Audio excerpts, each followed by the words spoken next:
Welcome in, everybody. It's Thursday.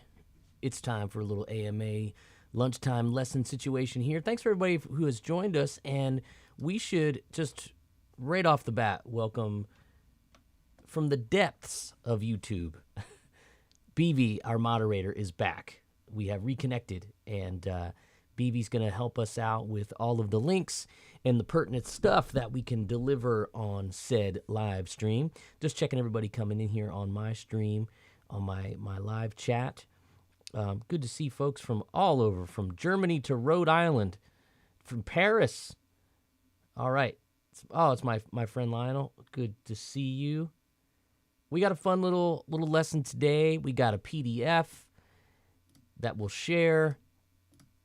Oh, where's it at? It was here. Why is it not here? In any case, there it is. Boom. A little Triads for blues rhythm. This is going to be something that a lot of us probably know, but I want to really make sure that we look at it from another angle as opposed to just a blues rhythm move that you physically may have gotten used to. We want to make sure that we're always kind of seeing the guitar forest for the trees, if you will. And that's what we're going to do today. We're going to play triads over top of a blues progression. So when we have like a G, for instance, or a G7, we'll be able to play some corresponding triads over that. And I just want to take a look at the chat. Everybody can hear and see me all well. That's good. All right, all the way from Asbury Park, San Luis Obispo, upstate New York. Man, we got folks from all over. You know you're from Pennsylvania when you call it Pensy. That's right, Steve. You got to know. Those who know, that's for sure. Let me take a look. Anybody else? Conway, Arkansas. I've been there. I played somewhere in Conway. I think I played, you got the music store down there. I can't remember that shop. It'll come to me. But it's a good shop. North Carolina. All right, everybody rolling in here. Good to have everybody. Let's talk a little bit about this concept. Let's just jump right into it. And before we do that, I know I'm saying let's get into it, and then I pause.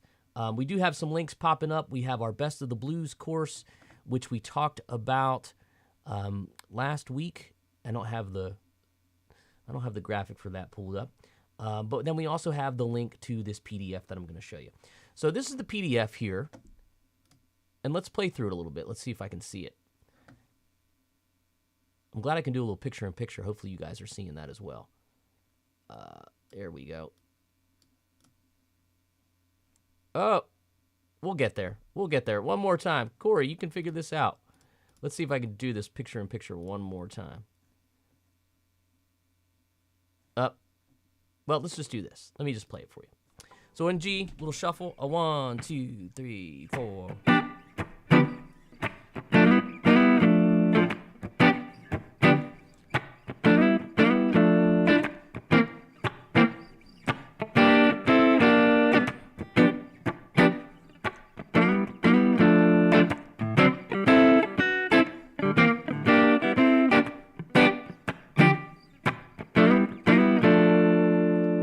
So all that kind of stuff. Let me back my volume down a little bit. Again. So what am I doing over that? Well, I'm playing just a standard kind of G7 bar chord. But then I'm incorporating, and you've probably seen this or done this blues rhythm move. Right? And a lot of people say, oh, you just play a G9 and you only play the top and slide it. But let's take a look at what's actually happening there, where we're actually taking a... Let's see if I can get my other camera here. We're taking I gotta move the mic with me. This is a D minor triad with a D, an A, and an F. Okay? When you put a root in the bass there, you actually get the sound of a G9 with that D minor triad, any D minor triad.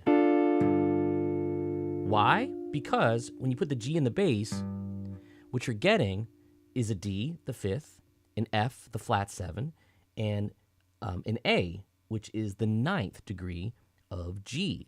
You know, if you're playing a G9 here, you got an A way up there. Okay, and even if you play it here, you got an A there, okay? So what we're doing, though, is we're taking this D minor and putting it against that. And whenever that G chord's happening, G7, we can play any D minor triad we want.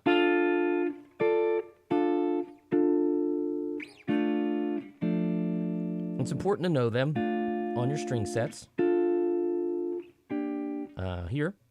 Oh, sorry. I was going to change keys there for us. Got ahead of myself. You know, and you could even get lower if you wanted to. There's D minor there. But a lot of times when we're playing these blues rhythm comps, we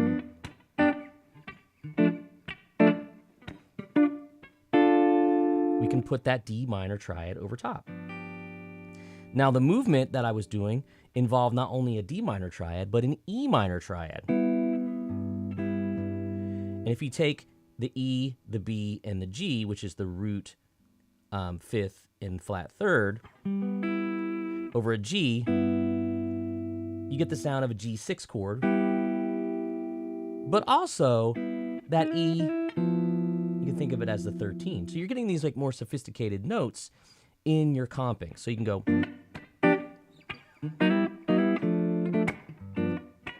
How about here? How about here? Play a G7 up here, and then we can play... Okay, so we can play an E minor triad to a D minor triad. E minor, D minor, E minor, D minor, E minor, D minor, E minor, D minor, E minor, D minor, and so on, okay? And that's just one chord. The real fun starts to happen when we start to change the chord around. And then we want to play a C9. So now we have to get our transposing working, and we have to say, okay, well, what was I doing here? Well, the way I figure it out is I always say it's the 5th and the 6th degree of G. So a 5th up from G is D, make it a minor triad, and you're good to go. And then a whole step up from it. But I can get those sounds. And I'm going to play some other cool, fun, funky stuff, show you how I use this all the time, not just in a blues shuffle. But let's talk about when we change the chord. So we change the chord to C, C7, C9, whatever. C9's cool because we kind of have the deal happening for us already. G minor and A minor. Okay, so let me double check here. Let me look at, yep. Oh, good to see everybody. Okay. Yeah, I know it's hard to see the PDF, but you guys will be able to download it. It kind of fades in and out, and I'd have to kind of do that to make it really work. So that might be more helpful. But you can see here, this is the first 2 bars of what I played, which is the G7 to the E minor and the D minor, and I made sure that I put that in all of the different aspects of the piece. Okay, so there you have it. Okay, so now we're in C7. We can do a G minor and an A minor triad. So if we're swinging here, and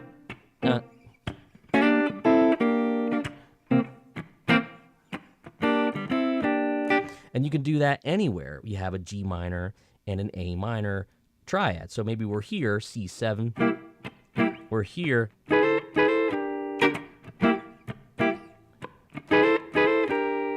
How about C7 here? It's just like we had for the G7. Because there's our triads there.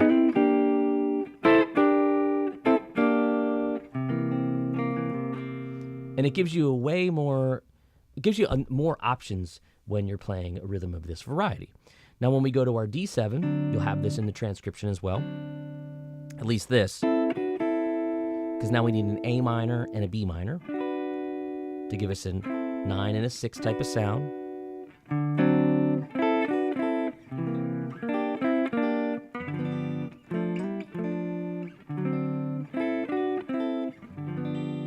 Again, here, if we're here, we can go.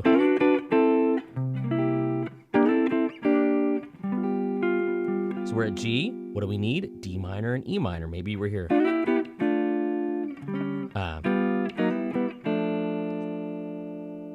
So, in a shuffle, there you go. 3, 4.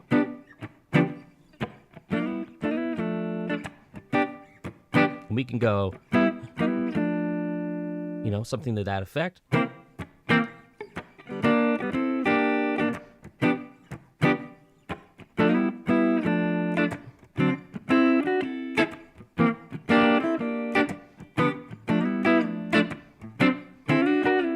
Use the first finger and slide it around. Okay, so that's a traditional kind of way that we could go about that.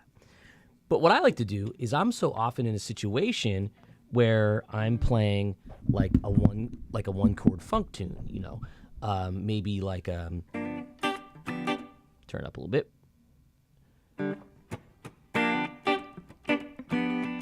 I'll play some seventh chords. Then I might go. This is kind of when I use them more often.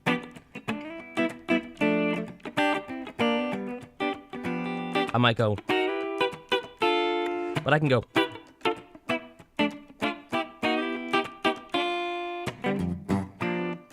So I just played a bunch of those triads. E minor, D minor, E minor, D minor, E minor, D minor.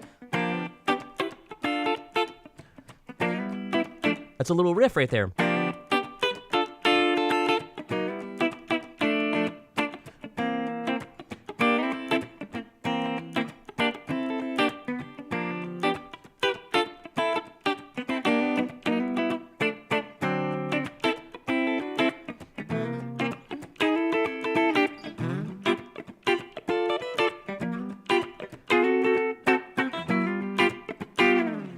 So, the rule to take away is play the triad up a fifth and up a sixth. And oftentimes you would hear this referred to, maybe not often, but a lot of times folks will call this a triad pair. And yes, a triad pair is what it is because you're using a pair of triads over top of that chord or those chords that we have in our progression. But you can use other triads too. So I try not to limit it to just a pair because you can use just about any triad in the particular key, and you can get some really, really fun results. But I like to make it simple first, and 2 is enough, because if we can get our hands wrapped around that,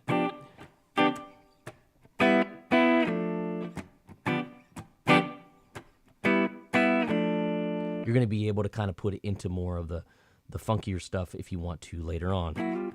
And always think G. Okay, if I'm in G7, I got to go to D minor and E minor.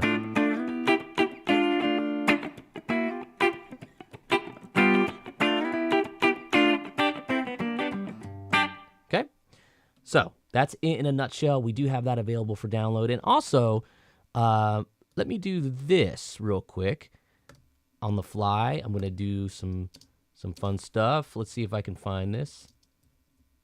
Oh, well, there's this. Hold on. We want to show you this. That's our Best of the Blues. That's what's the free course available to us. Let's see if I can get rid of that. Yep. And then we do have on sale, special live stream sale today. Let's see if I could find a thumbnail for that. I don't think I have it here. I think I have it on my other computer. Nope. It's none of that stuff. I should have done that. Triad Soloing Unlocked is for sale. If you don't know your triads on 3 strings, on all string sets, it teaches you that.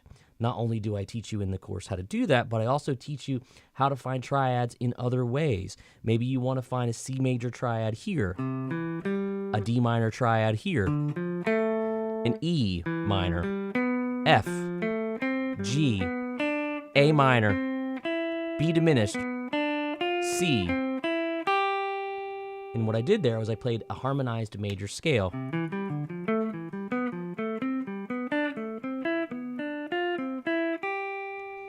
Right in that spot right there. So what happens is, if I'm playing, a G7 even, and I just want to play the triads associated with it, like a G triad, it's right there. Okay, yeah. Is it involved in that chord? Is there, caged applications? Of course. But what I like to do is be able to see a major scale, for instance, like a C major, and find the triads within it.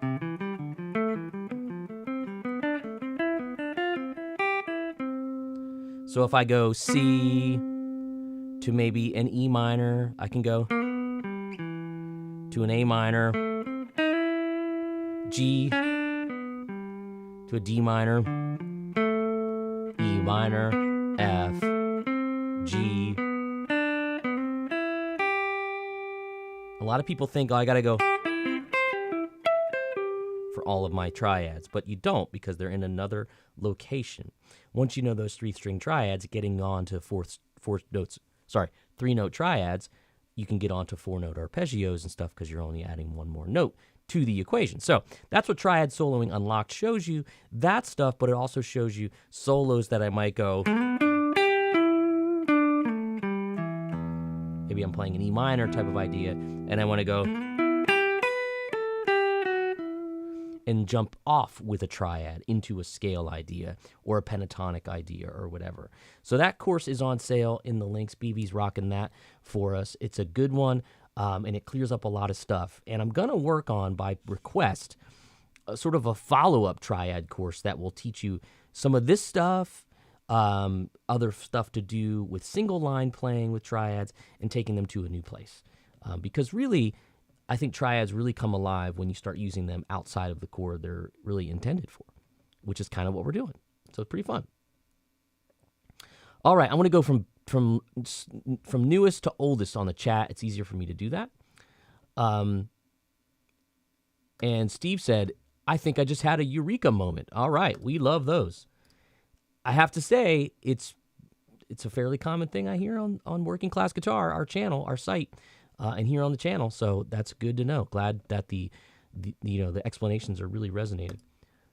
Good to have our friend Amos with us. Haven't seen Amos in a minute, but he says that I know how to take complicated theory and make it make sense. Well, I appreciate that, my friend. Good to have you here. And yes, and BB is showing Triad Soloing Unlocked. It is a nice discount on that for you guys here today. All right, so let's talk a little gear. We can do that here. These aren't just lessons. This has got we're doing this every week, just like we did back in the days when we were getting to know each other, and the world was kind of sequestered to an online community. All right, so Anthony says that he wrote me 2 weeks ago about my opinion between a deluxe and a Princeton. I remember that. And he thinks he'll be going with a Princeton. Thanks for the insight, and thank you for that comment about my playing. I appreciate that. Yeah, I mean, a Princeton can just get you into so many lanes. If you don't need high headroom and you're playing, you could play a humbucker or a single coil guitar. It's going to be pretty decent for headroom. All Fender amps of that variety hit a breaking point probably around like 3.5 on the volume, where you don't get that like punchy tight low end. But if you don't need that, that's okay. That's why I really, I like Princeton, amps like this. This is an old 65 Bassman up here. Similar circuit, a Princeton similar to a Deluxe, to a Pro, to a Bassman. They all have a very similar, sort of tone archetype, if you will. That sort of more scooped mid 60s sort of thing. And even the Silverface amps sound that way too. But one of the tricks you can do with a Princeton, and a lot of people do that, I've done it. I have two baffles. I have one with a 10 and I have one with a 12. And for live playing, if I'm using my Princeton, I like to keep the 12 rocking in there. And that moves a little more air, and it's a pretty standard upgrade that I see people do. I really like, as a replacement speaker, that Alessandro 40-watt Eminence speaker. A lot of people enjoy that in those style of amps, and that's what I did. Yes, a little Cornell Dupree reference for sure. I like that stuff. That's all over R&B playing. If you're hearing that kind of...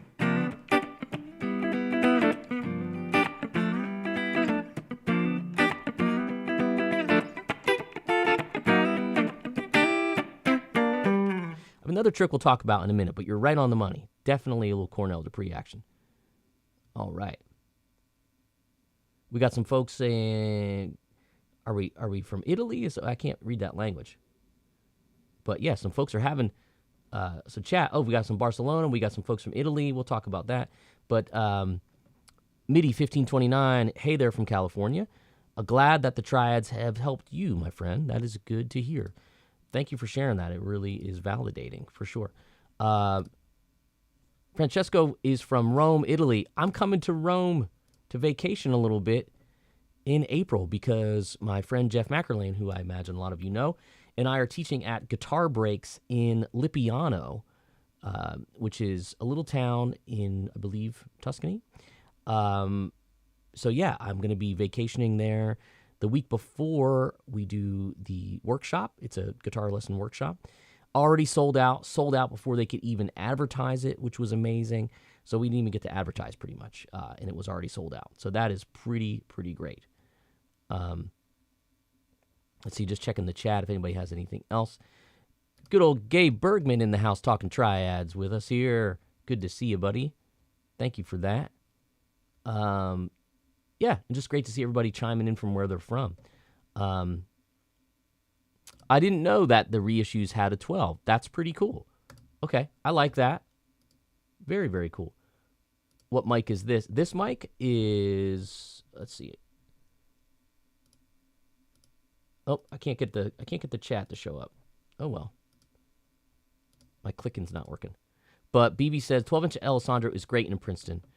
It needs a different size baffle. Yes, absolutely. Oh yeah, this mic here is an Electro Voice RE20. I had envisioned more of a podcast thing that I wanted to do, and they were so nice enough to send me this. I have a couple different broadcast mics, but I always like the way RE20 sounds. It's a little big, but I like them. Oh, we got some other stuff here. William says, what do you think about the Collings I-35 LC Vintage? This has been the guitar I've played the most in a year. It came, my birthday was last Sunday, and it was a year to the day that I got that guitar. The guitar was literally delivered on my birthday, and I played it. I tell this story all the time. I played it that night at a show, and my 67 335 never made it out of the case. This guitar just completely crushed it. And I can continue to play it all the time. So I'm a big fan. And I'm just kind of loving the Collings stuff. Like, I understand that they might be a little out of reach for some people that don't, maybe understand, like, how much it costs to actually make these handmade instruments in this day and age. And I understand that. But to me, it was worth the investment. Sold a couple guitars, and I'm really pleased with it. Okay, back to the chat. There was some other stuff I missed. Thanks, Fezler. You bought a few great Corey TrueFire courses over the years, or a few years ago. I appreciate the love on TrueFire. Since I don't know your first and last name, that's okay. You don't need to share that. I don't know who you are through Working Class Guitar. Oftentimes I have to search those names anyway because we have a number of followers. But if you haven't checked out my own version of TrueFire, essentially, Working Class Guitar is the place where I put out 25 courses since working with TrueFire in 2020. That was the last time that we worked together. Mac says you have an i35 LC and love it. They're great guitars, man. I'm really happy with it. I'm already thinking, because they loaned me the 470 JL, the Julian Lage model, and there's things about that I like a little better than this. I like the neck shape, and I like the frets. So if I get this refretted, I might send it to them and say, can you put the frets in that are in the JL? But, William says, you need to do that seminar somewhere in the U.S. I would love to. The cool thing about working with a company like Guitar Breaks is that they kind of handle all of the booking and the marketing and the promoting and all that kind of stuff. Like, it's challenging for me being a one-man show, more or less. We have an administrator, Steve, who some of you have met, who works with us at Working Class Guitar, but he's kind of on the tech side and the marketing side, and I can't ask him to do much more. So that means I'd probably have to work with somebody to help me, like, kind of schedule, places for everybody to stay, or they could just kind of find their own place. And, there's a lot of hoops to jump through, but I would love to do something like that here. It can happen, The 65 reissues have a 12-inch Jensen P12Q. Thank you for that, Easy Rider. And I like the pun there, the Easy Rider. I've never been a fan of those Jensen speakers personally. They sound fine at low volumes. Once you get them cranked up, they kind of start to fall apart a little bit. So that's kind of not my favorite choice of speaker. Let's hear what Blue 61 says. Using a solid-state amp these days, the 50-watt Quilter Cub Aviator. Your old back needed something lighter. Totally get it. But you have 3 different EQ profiles. They are nice. The Quilter stuff sounds shockingly like warm and organic, and it sounds nice. Like Desert Island, I could make that work. Thanks, Rick. Glad you like the Triad concept. We're going to talk more about that in a moment. And I like your lesson where you use the Triad pairs as arpeggios to make lead lines. Let's talk about that, Kevin. It's a good place to jump right now. So anything that you learn for something that can be like a rhythmic device, you can also use it as a soloing device. So that's kind of how I discovered these Triad pairs, if you will. When I was playing this and then playing this, I already kind of knew that you could set up like the 1 to 4 change as the C9 or the C7 is like the imaginary 1 that we're going to, and we can play sort of an imposed 2-5-1 going to that. So, or let me do this. So you hear that change happening. But I didn't want to be so deliberate, so I said, well, what if I just play the D minor triad?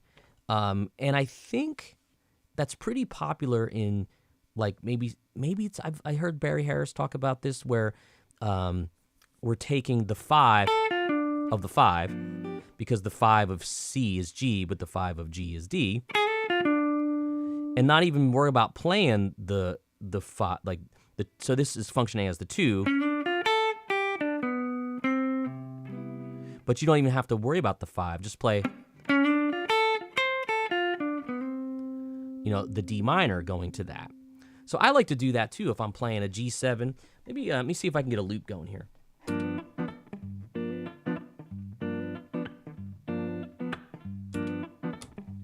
So we're just going to play over one chord there. That's a D minor triad. There's our D, our F, and our A. And of course we can go all your pentatonic stuff. But we can kind of, I do this all the time. I jump off of the D minor.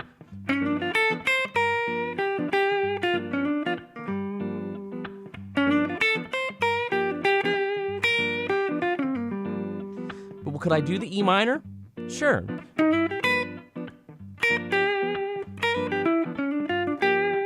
But what I like to do is kind of combine them.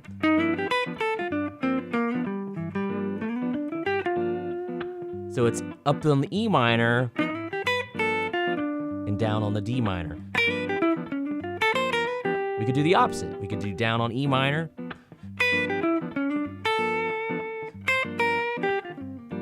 But I like to bring it back to something that's, the listener can kind of grab onto, more of a rooted sound.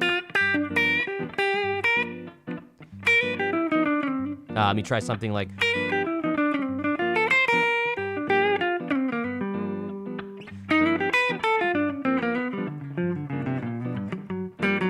Yeah. Yeah.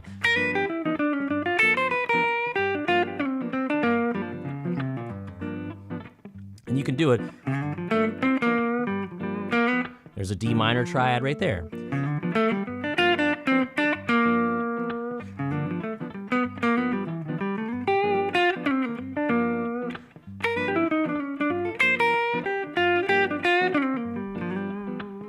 So we can play around with some of those triads over our chord. Now what we can do is, if we're playing the blues, and we want to go from 1 to 4, so 3, 4. Well, let me do that. Let me do this before I go into it. I'm going to play something like that. And I'll show you how I kind of got to that. 3, 4.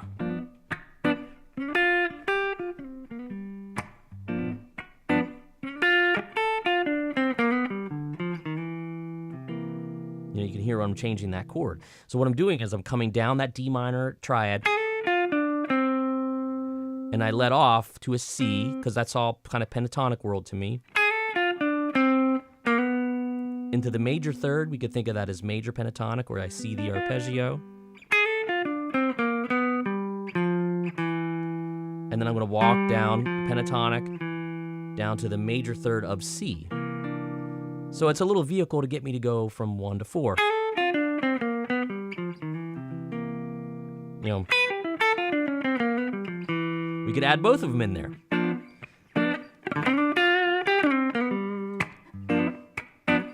How about this? I messed up. There we go.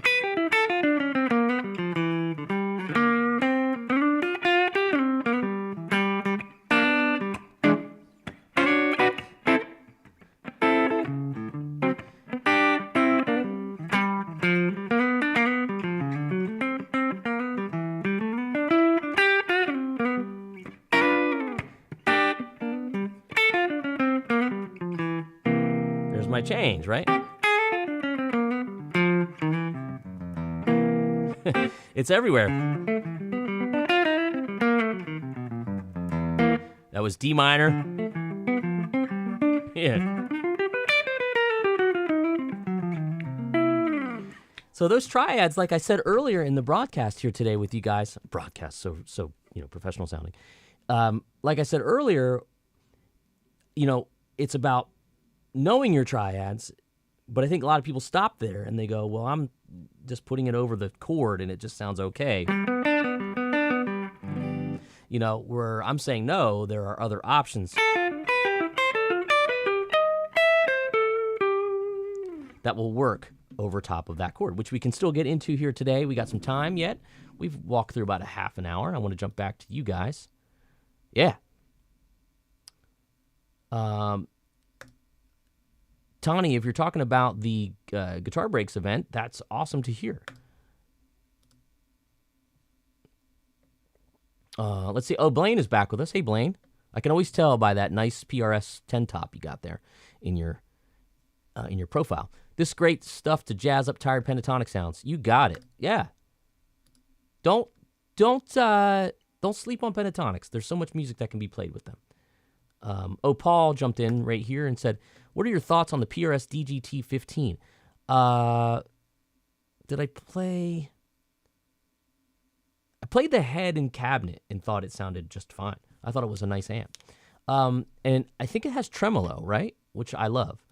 And anything that David has his hands on is great. And I think David did a great job with helping them design an amp that was like kind of a nice in between like a higher end handmade amp and a production line amp. All right. Let's see who else we have.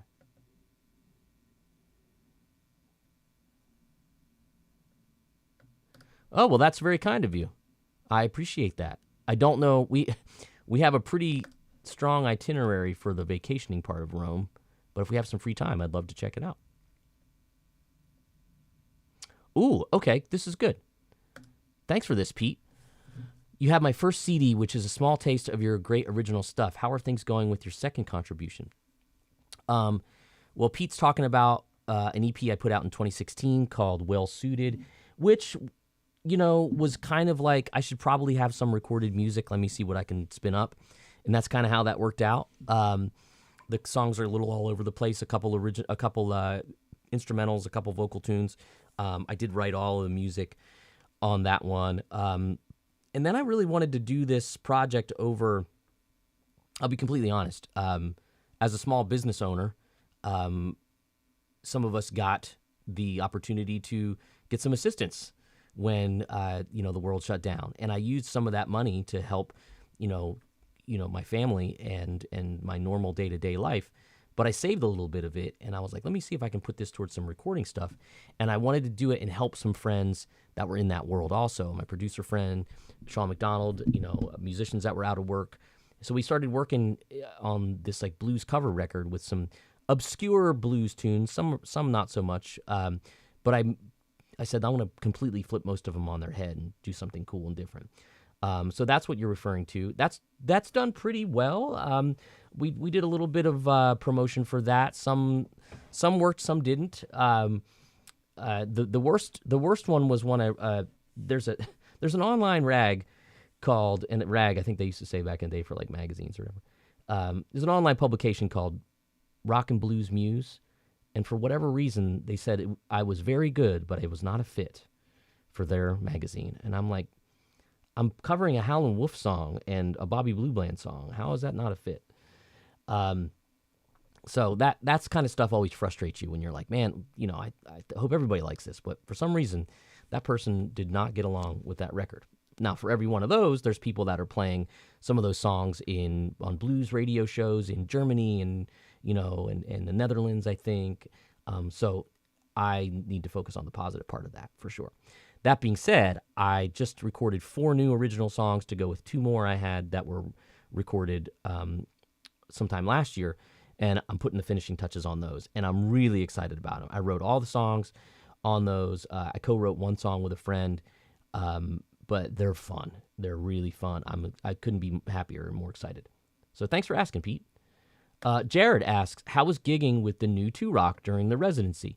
It's working like a hand in a glove. I really didn't have to change my workflow very much. Jared's talking about the Studio Overdrive that 2-Rock put out. I still have sort of the NAMM loaner, and I actually made the teaser videos for 2-Rock, and it was part of my contribution, and I think I get to borrow that amp for a little while because of that. All right. So the amp's doing great. I'm using both the channels in it. The clean sounds awesome. And the overdrive, I'm using it kind of as a light drive, although it has a bunch on tap. And then I'm hitting it with a pedal or two if necessary. So it's working great. It's working great. Let's see here. Anybody else? Okay, more good stuff. More good stuff. Oh, you guys are rocking today. This is a lively bunch. And that's right. So BB helps out with a lot of other folks that have channels like that pedal show, and it's so helpful to kind of wrangle the chatters, the viewers, and all the links that we're talking about, which he does splendidly. I sheepishly didn't tell BB I started doing this again on every Thursday because I know how busy BB is, and I didn't want to, overstep my boundaries there. Ben says, one thing that I struggle with in blues triads is 1, 3, 5 are the right notes to play, given that it doesn't necessarily sound bluesy. I love this. What notes are you targeting with a triad when playing blues? Great question. And I've struggled with that too. That was in the early days of learning triads where I was like, this kind of sucks. It doesn't sound bluesy because, he's probably going, and it sounds a little nursery rhyming. Now, when it comes to playing those types of notes over a dominant 7 chord, which is what blues is built on, if I'm using a triad sound, I'll start from another chord tone, probably like not the root, but the 3rd or the 5th. That's one way to start. But I really enjoy the 4-note arpeggio version, which is going to be G, B, D, F. Because as soon as you land on that F note, you're in dominant 7 land.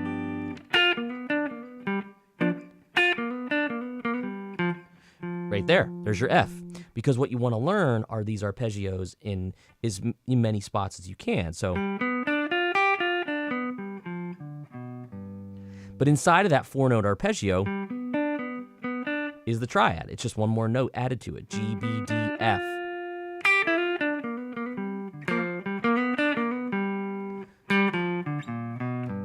Now, I also like, when it comes to triads, one of the things I like to do is I like to slide in a half step away. So if I'm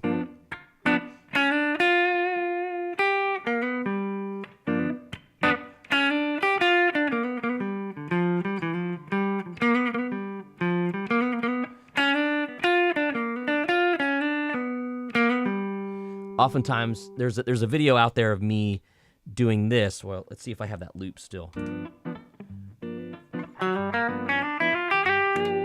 I'm playing an idea like that. I think it's a Premier Guitar video I did years ago, where I play a half step before every chord tone. That's a little fast, I know. But what I'm doing there is I'm playing a half step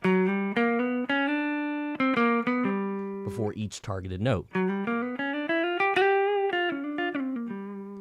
Now, that's a trick I don't use a lot because it can get a little odd sounding. But if I'm like kind of using some overdrive, so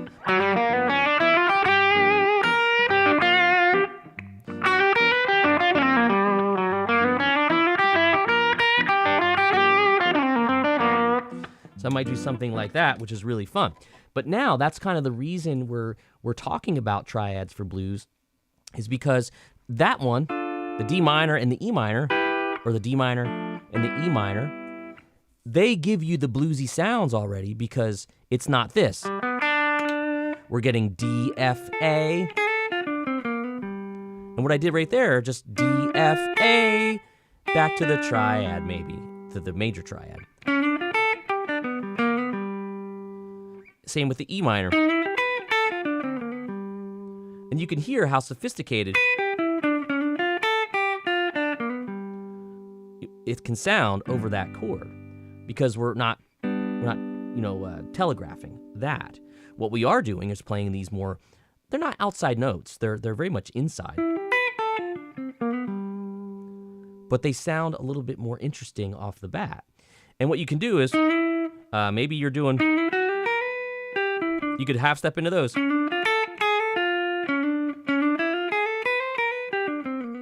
That sounds fun. That'd be fun. I've never tried that.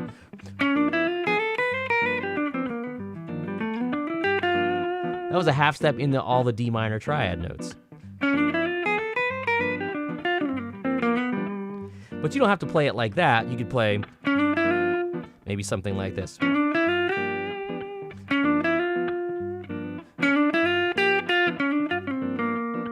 Just trying to come up with something cool.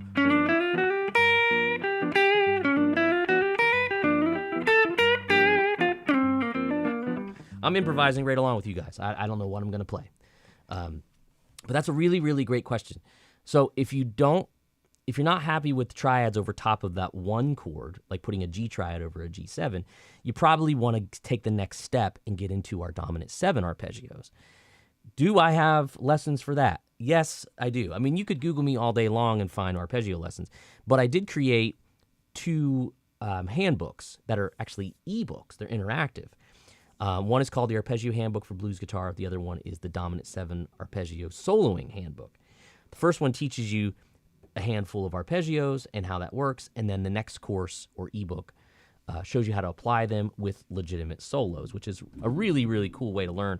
And it's a lot of written stuff, but it's an ebook form, so you download it, put it on a reader, and then there's hyperlinks in there that will link you to video lessons kind of explaining. It's not going to be a super in-depth lesson like you're used to watching, because it's in the text, and then it says click here to watch me play,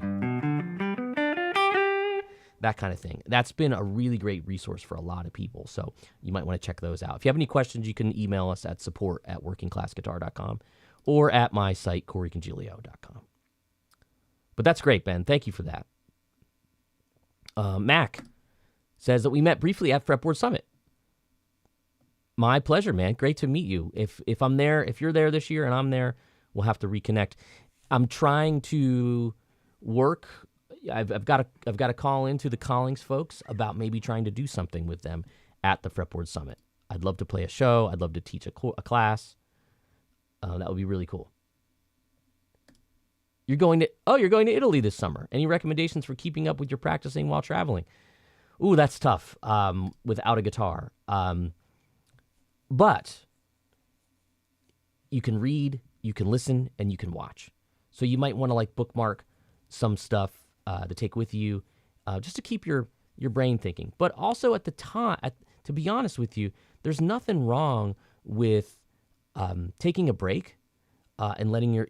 I think whenever I do that, when I'm on a plane, man, I get vigorous. Like I want. I want to learn. I can't wait to come home and play, and that kind of even catapults me a little bit more. So don't stress yourself out too much. Yes, I was playing in G. Thank you, Notch 10 Tube. Here we go. When recording, do you use the advantage of being able to use multiple takes or prefer to keep it more of a live approach? I guess it would also depend on availability of musicians, techs, etc. That's a great question. It's a yes to all of it. When I'm doing a guitar lesson course, I will shoot for getting everything in a performance in one take.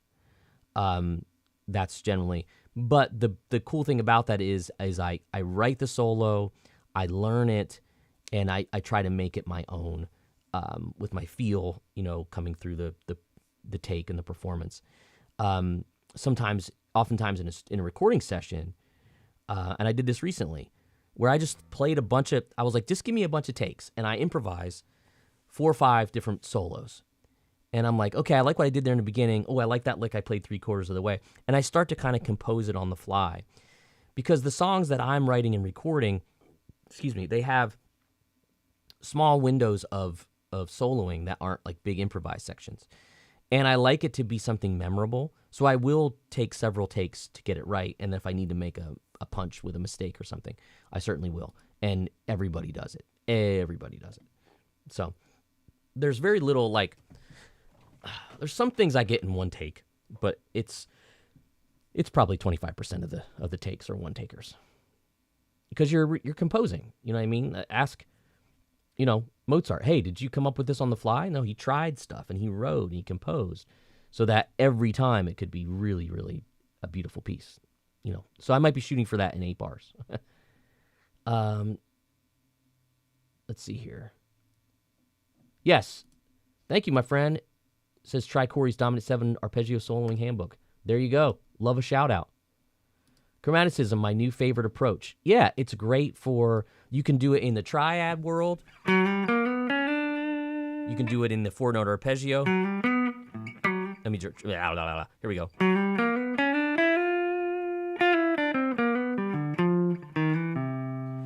You can always chromatic your notes that you're targeting. One of the things you can do, let me see if I remember how to do this.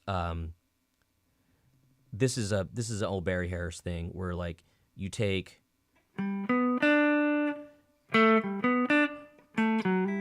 yeah, there you go. It's more of a bebop thing. Where let's say I want to go to this triad. I'm going to play a scale tone up. Let's say my starting note's G. I'm going to play a scale tone up, which is A. Then I'm going to play a half step into my triad. That's already more bebop.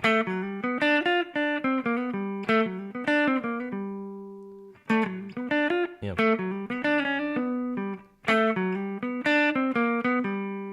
You can do it, like I said, in the triad.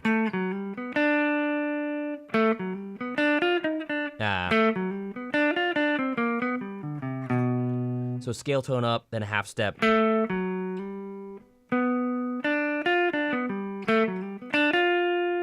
when you're doing something like that, there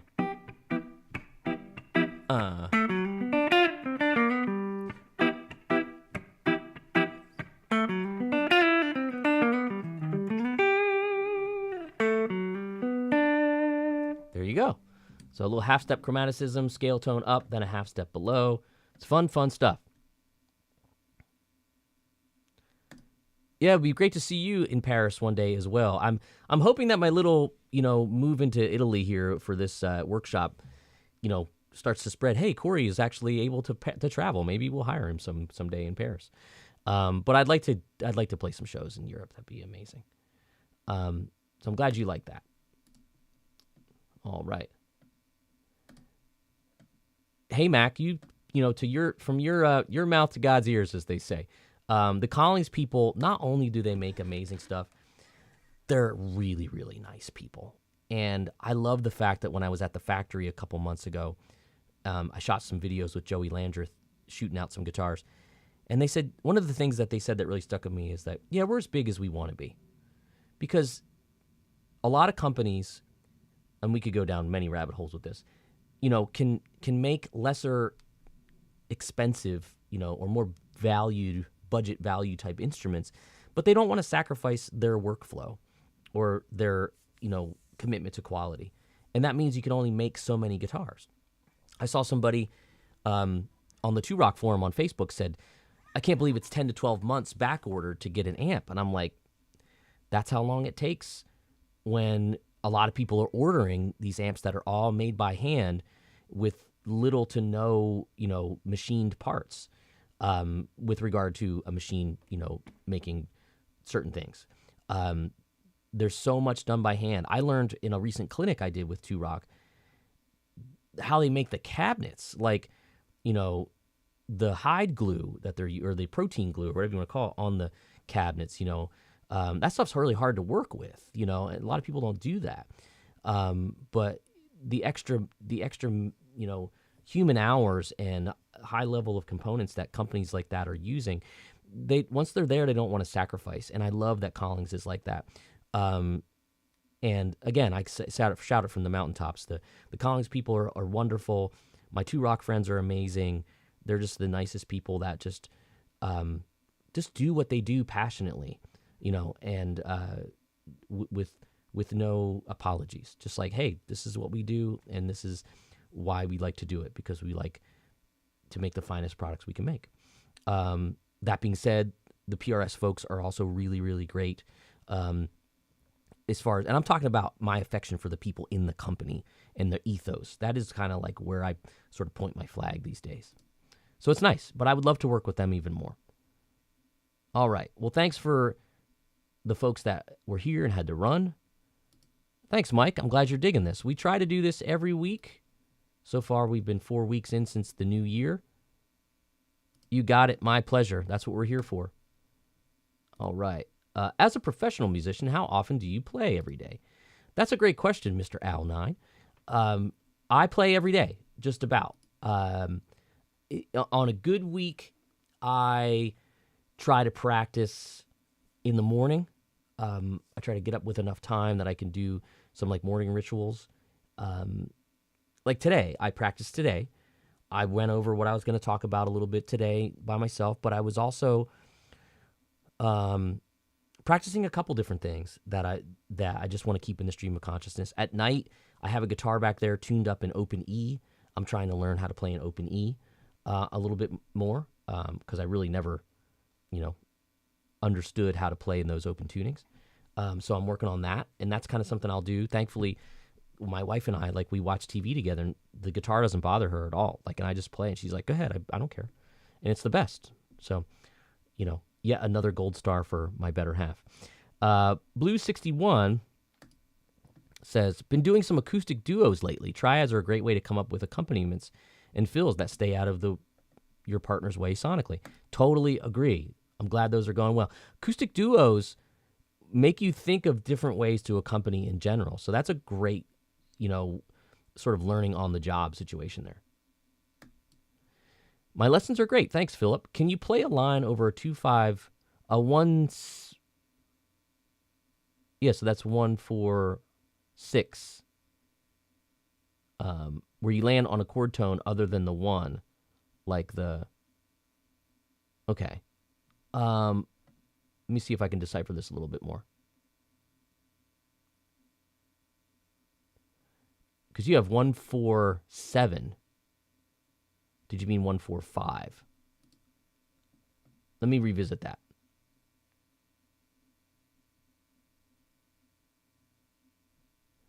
Jazzhead 3035 says, can one use triads over extended soloing over a 12/8? Yeah, absolutely.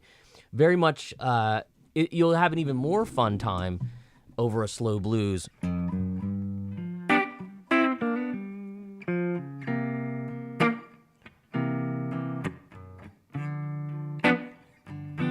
You can do that kind of D minor, E minor thing.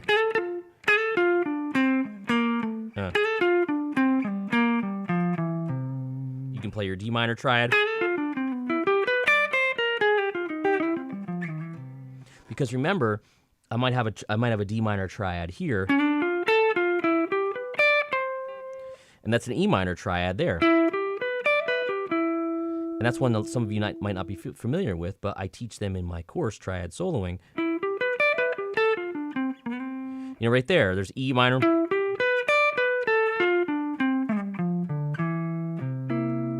Approaching the 4 chord.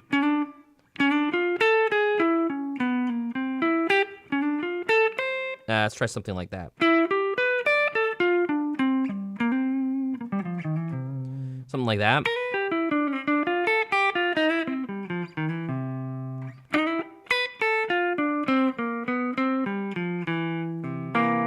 Just fumbling through with you guys. Yes, you can do that.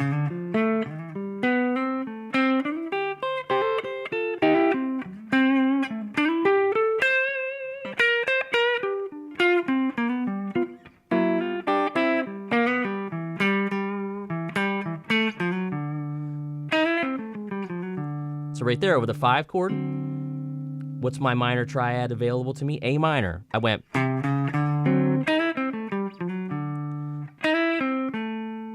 Played an A minor triad.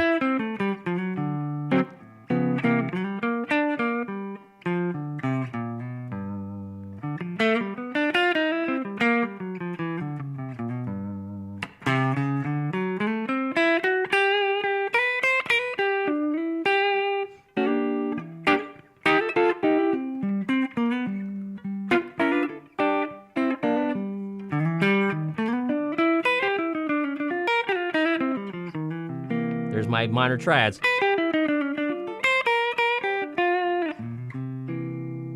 And what's cool is you can go right back to G minor pentatonic if you kind of get a little in over your head.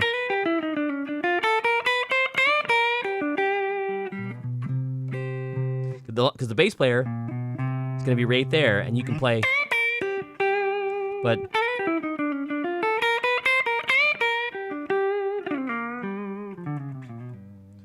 so you can do it. Yeah, heck yeah. And you'll have nice runway there because of the slower tempo. For sure. You got it, Stream City. Thank you for joining us. Man, we had like 140 folks so far today. It's been awesome. Yeah, good call on the 4-note triads, which is essentially an arpeggio. Barry Harris calls them chords. Are you taking up slide guitar in your open E tuning? I sure am. Trying to get better at it. Trying to see. Sam, thanks for asking that. I'm asking, and Sam's a long-running VIP. We're so glad to have Sam all the time. VIP of our working class guitar lesson site, for those of you that don't know. Let's see. Yes, so I'm working a little slide. I wanted just to be able to have that voice, have that sound. And some of the things I'm seeing, like in open E, not that this guitar's in there, but like if I'm playing a pentatonic scale, those 2 strings are the same. And then it's the tuning makes it the same here too. So it's the same finger move with a different note on the 3rd string and the 6th string. So I'm starting to find little tricks to navigate it, which is cool.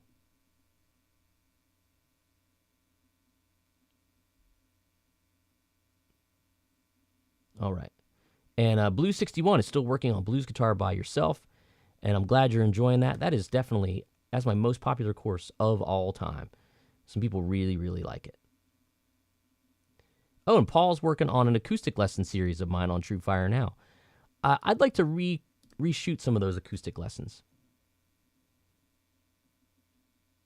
Now, I think some people would like them.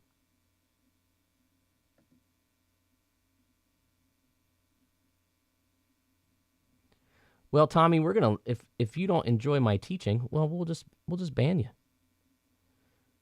And I might be older than you think too.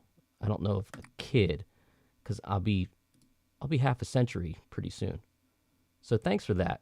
But we're gonna figure out, BB. We can we're gonna ban old Tommy there. How about that?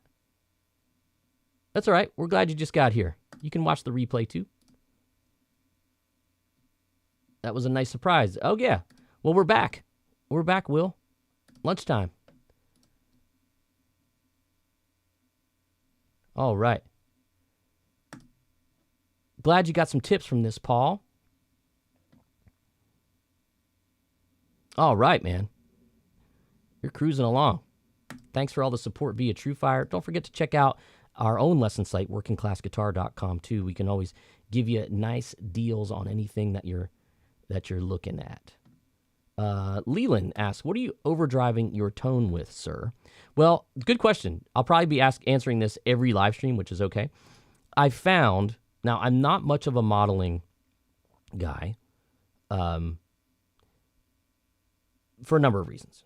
I love amps, and I love the immediacy of amps. I love the way the amps feel. Modelers, to me, always feel just a little bit different than an amp. Good for some people, better for others, not good for others, whatever. But I found that when doing this online stuff, having it as clear and direct as possible is helpful. And my friend had an unused Fractal FM9 just lying around, and he sent that to me, and I figured out how to make that work for me. I just have an amp sound. It just happens to be an Dumble Overdrive Special, so that's what you're hearing. It's just a clean. I do have a little bit of a drive in the Fractal, so that would be totally clean. That's what would be like a FET boost, so it's like a clean boost. So it gives me a little bit of drive if I dig in. So essentially the Fractal's my amp, and then I have this kind of studio pedal board here that you can't see because it's blurry from the focus. But this is just a board I've had here that gets me sounds at a pinch. Some usual suspects that I've used.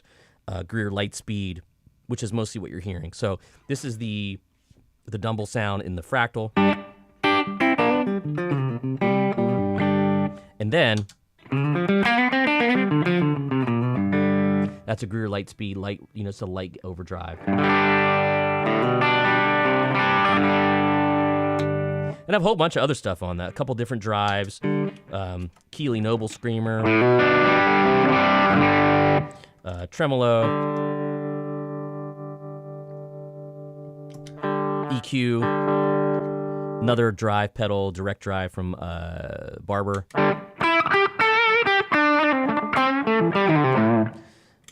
That's sort of off the radar pedal, man. Barber stuff is very cool. Super Rodent from Keeley. I don't like Rat stuff usually, but it's there in case I want it. Boss MD200 if I want some of this. It's a good sound and rotary sound. Line 6 HX1. Little slap echo right there, but a bunch of other stuff. UA Golden Reverberator. Couple with a preset.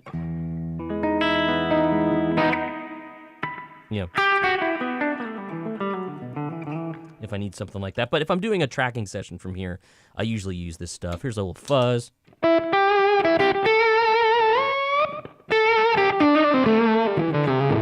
Mythos Argo, one of my favorites. I have a little, the Mirage Pico from FX Engineering. Little compressor. That's pretty much it. So that's all going into the Fractal. So that's kind of how I like to use modelers. If I can get an amp sound that I like, I will use pedals with it. Just because it's kind of my wheelhouse. It's like going for the toolbox and you know where your wrench is all the time. Well, thanks for coming to my rescue, Mac. You know how to teach. I'd like to think so. I mean, 40 guitar courses between two companies, should prove that a little bit. Yes, it's very reminiscent of an ODS, so kudos to you and Fractal. It's a good model in there. I like it. It sounds good. All right, look, see, that's why we have BB. Already taking him out. But I like to address the shade when it comes my way. You know who I'd like to? That's a good idea, Mr. Blue 61, because my buddies at Mythos put out the Victor pedal, which is their Rat, and I have not played it yet. Oh, Mike, thank you so much, man. I appreciate all the support. Looking for a future jazz blues course. I got one on the burner. There's definitely one up here that I have not made yet. This is a great question, Rich, because you're talking about my course Hip Blues on TrueFire. I'd like to redo that. I'm a better teacher nowadays, even. But yeah, I'd like to redo something like that in working class guitar. I get a lot of requests for that one.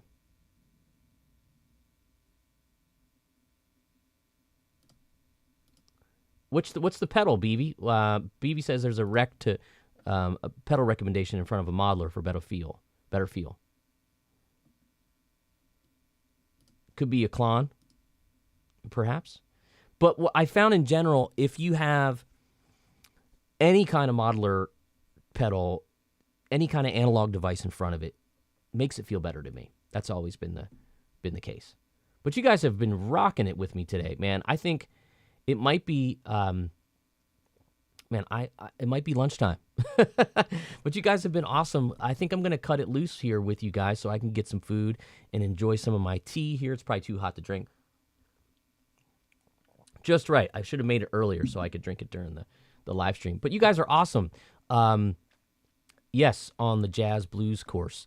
I've had 2 recommendations in the past 2 days for that, so that's telling me something. Let's talk about Jazzhead. Any recommendations for affordable solid-state amp for blues? I think everyone would probably start with like a Boss Katana, but our friend, I can't remember who said this, but they like their Quilter, and Quilter makes great stuff that sounds very warm. Yeah, and you never have to replace a tube. Not that I do. I haven't replaced a tube in years. Thank you, Mac. Appreciate guys and folks like you coming and supporting the good stuff. And for those of you that want to watch the playback, for sure. BB will flash up the links one more time. All my courses available at workingclassguitar.com. But for this stream specifically, we're giving away our Best of the Blues course, which is a combination of or selections from many of my other courses in a best of that I'm giving away, so everybody can get a little taste. And then we have a Triad Soloing Unlocked course available here as well. That is on sale below 50% discount or above. I don't know how you want to look at it. Deep discount on that one. But it's a good one. It's also in the description when you watch this video. You click the description and it'll drop down. If you have any questions about how to access any of the materials or all that kind of stuff, feel free to email me at support@workingclassguitar.com. Either me or one of my admin, Steve, will get back to you. Or you can do it through CoreyCongilio.com. Stay in touch. Keep up the good work. Let's end this really, really fun live stream today. Take advantage of the links. Talk amongst yourselves. Enjoy life and guitar playing. And I'll see you guys next week. All right. Thanks so much for joining me.